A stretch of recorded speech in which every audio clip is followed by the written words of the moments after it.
Moi aussi, professeur. Ok, Professeur, ma question va se poser sur l'humanité. Et on parlait d'humanité tout à l'heure et on a mentionné le fait des caractéristiques comme avoir de la compassion, etc. mhm.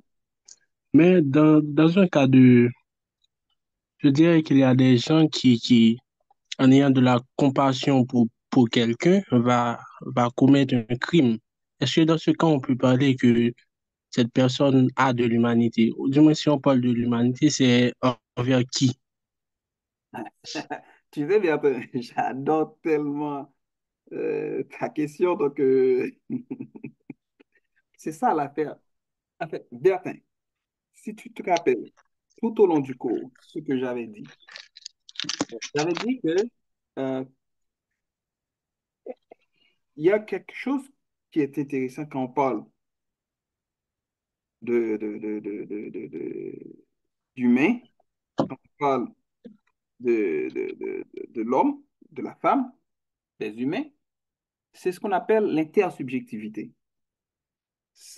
Et ça, tu viens de poser, écoute, c'est ça, la limite de tout ce qu'on vient de dire. En fait, j'ai un schéma, malheureusement, je ne l'ai pas sous les yeux, sous les yeux là. J'espère que je vais pouvoir je vais pouvoir le partager avec vous. Donc, c'est quand on parle de l'autre, tu vois, donc, quand on parle de l'autre, il y a deux types d'autres.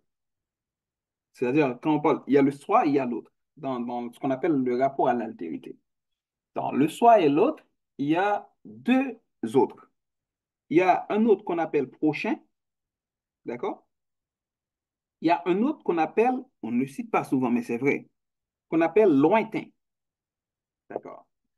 C'est ce qu'on considère comme notre prochain ou comme nos prochains, c'est ceux, je ne sais pas, pour une raison ou une autre, on peut estimer, par exemple, qu'ils partagent la même nationalité que nous, qu'ils parlent la même langue, qu'on parle la même langue, ou qu'on est de la même religion, par exemple, etc., etc., etc. Bon, pour te donner une idée, comment expliquez-vous, Bertin, qu'il y a eu une grosse guerre, c'est l'une des, je pense que c'est l'une comment ça, c'est l'une des plus grandes guerres, hein, euh, qui opposait catholiques, d'accord, et protestants. Hmm? Glorieuse. Comment?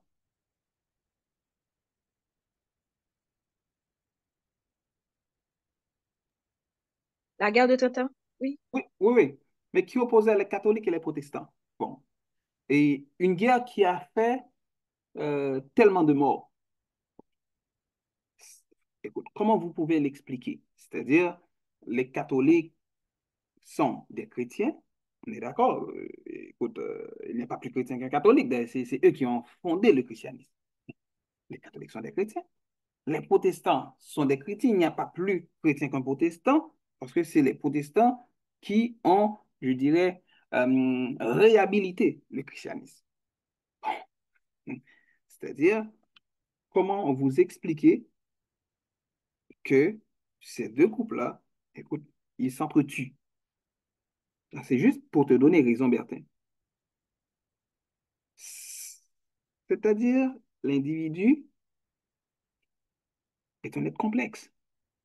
C'est un être complexe et dans sa complexité, dans sa complexité, l'individu est insaisissable. Comment vous expliquer? En fait, je ne sais pas si vous avez vu Le Parrain. C'est un très bon film. En fait, quelqu'un qui peut être aussi méchant, un mafieux, donc, le parrain de la mafia, qui peut tuer du monde comme il le souhaite, comme il le veut, il prend plaisir à tuer du monde, et puis il pleure la mort de son chat. Donc, vous êtes d'accord avec moi? Le fait de pleurer la mort de son chat, il n'y a pas de signe, euh, il n'y a pas de plus grande sensibilité, il n'y a pas de signe, il n'y a pas plus d'humanité que de pleurer la mort d'un chat. Mais cette personne, par exemple, tue à longueur de journée. Quand vous expliquez les assassins, par exemple, il n'y a pas, il n'y a pas, il y a personne qui aime plus leur famille que les assassins. Ok. C'est, c'est juste, on est humain par rapport à qui? On est humain par rapport à quoi? On peut prendre l'exemple. On peut prolonger l'exemple, par exemple. On peut multiplier les exemples. Comment vous comprenez que quand on parle de la guerre en Ukraine, par exemple, et quand on parle de la guerre en, comment, en Palestine, c'est-à-dire si vous voulez comprendre la notion d'humanité, bien, si vous voulez là, c'est bien comprendre cette notion, si vous voulez la saisir, écoute, dans le sens plein du terme, il faut commencer par comparer le narratif occidental sur ces deux guerres. Deux guerres, d'accord? Et puis deux discours pour, pour parler de la guerre sur les gens qui meurent. Donc, euh, parfois, tu sais, parfois je me demande, des gens qui ont institué l'esclavage, est-ce qu'ils pensaient, bon, j'ai posé la question, mais la question n'a pas de sens et je connais déjà la réponse, est-ce qu'ils pensaient que, par exemple, les esclaves étaient des humains? Vous savez que jusqu'à présent, il y a des groupes humains dans le monde qui pensent que les Noirs ne sont pas des humains, que vous et moi, vous n'êtes pas des humains. Et ils le pensent comme ça. Donc, ces gens-là le pensent comme ça et ils sont persuadés qu'on n'est pas des humains. Que seuls ceux qui sont des humains sont les Occidentaux, les Européens, les Nord-Américains. Donc, et cette pensée, écoute, a nourri les esprits. Donc, vous savez, même les esprits les plus brillants de l'époque ont, ont- ils ont entretenu cette pensée-là. En fait, vous connaissez l'ouvrage qui s'appelle De l'inégalité des races humaines de Gobineau. Donc, Anténor Firmin, lui, a écrit un autre qui s'appelle De l'égalité des races humaines, qui devient. Gobineau, on l'a jeté dans les poubelles de l'histoire et Firmin reste le fondateur de ce qu'on appelle l'anthropologie positive. Donc, je peux multiplier les exemples pour vous dire que, en fait, qui est humain et quand est-ce qu'on est humain, par exemple, on peut prendre des exemples. Est-ce que vous pensez que quelqu'un comme Tilapli ou comme Iso, ou je sais pas, mais est-ce que vous pensez qu'il va tuer ses enfants? Bon, je peux toujours me tromper, mais je crois pas. Je crois, par exemple, c'est peut-être de très bons pères. Écoute, je, je, je dis ça avec toute réserve, mais c'est peut-être de très bons pères, de très bons maris, et ce sont des criminels. Donc, c'est valable pour les députés, par exemple, les sénateurs. Bon, écoute, la plupart de nos sénateurs, vous les connaissez, c'est des criminels, d'accord? Des criminels de toutes sortes. Mais, écoute, mais ce sont des pères chéris, mais qui distribuent des armes dans les quartiers populaires pour tuer du monde. Donc, c'est pour répondre à la question de Bertin, c'est que il faut commencer par se demander qu'est-ce que c'est que l'humanité et qui est humain, qui ne l'est pas. Parce que on peut, ce qui est drôle, on peut être végétarien, végétalien, on ne mange même pas de la viande, d'accord, on mange même les fromages, on évite de manger, on ne mange pas les œufs, on est végétalien et on est un tueur, par exemple. On dit qu'on ne mange pas les viandes, par exemple, juste parce que, écoute, ça nous fait tellement de mal de voir quelqu'un tuer un animal. Il y a des personnes qui ne mangent pas la viande, c'est pour ça, et ils ont raison de ne pas manger pour ça. Écoute, ceux qui mangent aussi de la viande, ils ont raison. Mais combien de végétariens qui sont des criminels? Donc, non, écoute, euh, donc, si vous prenez un militaire américain qui revenait de l'Afghanistan et puis qui pleurait parce que son char avait heurté un petit oiseau, il a appelé l'ambulance, il pleurait parce que en fait, sa voiture a heurté un oiseau. Et quand on lui parlait, c'est qu'il a tué des centaines de personnes en Afghanistan et en Irak.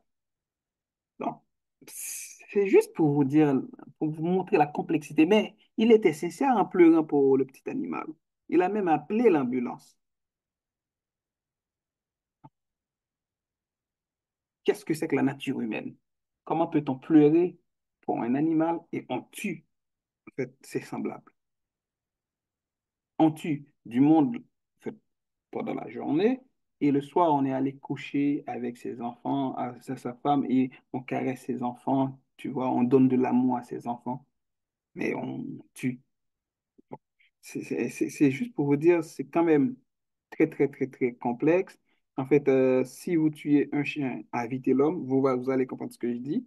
Donc, il va pleurer, il va tuer, je sais pas, 10 15 20 personnes à cause de son chien. Donc, on va se demander, c'est quoi l'affaire, en fait? Donc, est-ce que cette personne-là a une capacité de réflexivité ou est-ce que quand on parle de l'autre, par exemple, parce que ce qu'il y a, ce qu'on fait, on fait toujours par la distinction, la Bible nous parle d'un prochain. Donc, oui, mais il y a le prochain, il y a aussi le lointain. À telle enseigne, quand on parle de la mort, je ne sais pas si vous avez déjà réfléchi sur cette question, mais quand on parle de la mort, si on place les pronoms, en fait, je, tu, il, nous, vous, il, elle. Donc, quand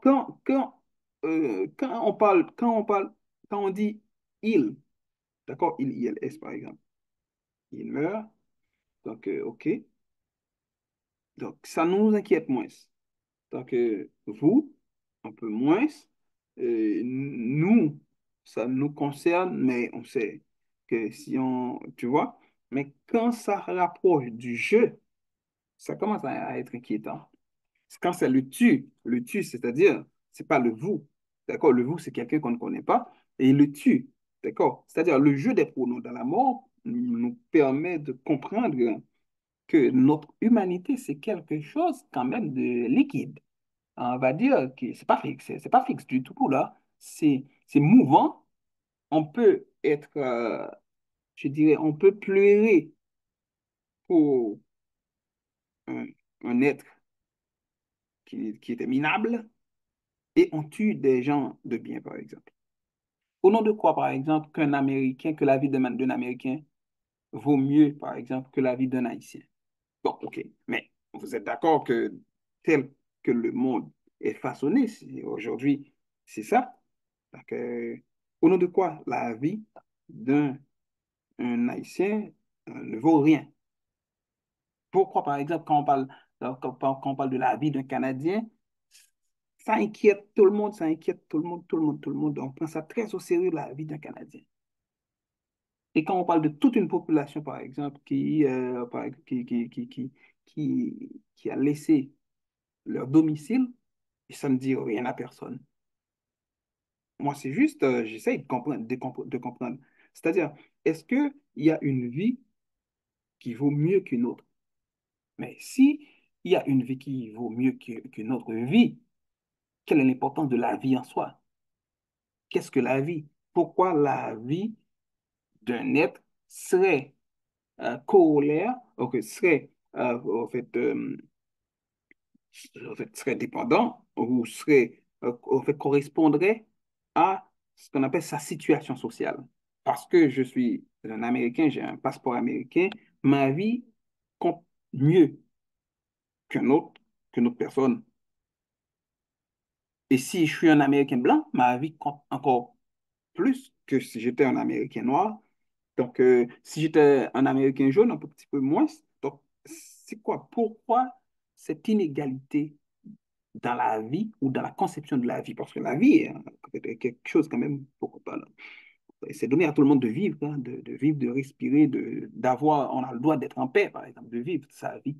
Mais pourquoi des gens décident que qui doit mourir, qui ne doit pas mourir et qui doit décider de ce qui est important ou n'est pas important. Donc, c'est juste pour répondre à ta question, Bertin. Donc, je suis content de ta question. Merci beaucoup. Et merci beaucoup à Jenny qui m'a beaucoup aidé à animer le cours aujourd'hui et à Caleb aussi. Donc, merci à vous tous et toutes, nos Vince, donc Bertin, donc Galbert qui n'est pas là aujourd'hui, Diana. Donc, je crois qu'il y avait Jean-Simon aussi. Donc, c'est toutes des personnes qui ont beaucoup participé pendant toute la en fait, les séances. Donc, Ginny est quand même très présente, No Vance. Donc, j'essaye de voir Gabi qui n'est pas là aujourd'hui, sûrement Paul. Donc, il y a deux Caleb. Les deux Caleb sont quand même très intéressants. Donc, Calibre aussi, calibre. Caleb et Caleb. Donc, c'est ça. Donc, merci beaucoup. Et puis, Et concernant le devoir, professeur, juste avant, une oui, question. vous voulez qu'on parle maintenant des devoirs. Donc, je vais arrêter l'enregistrement et puis on va parler des devoirs. C'est bon? Oui, professeur.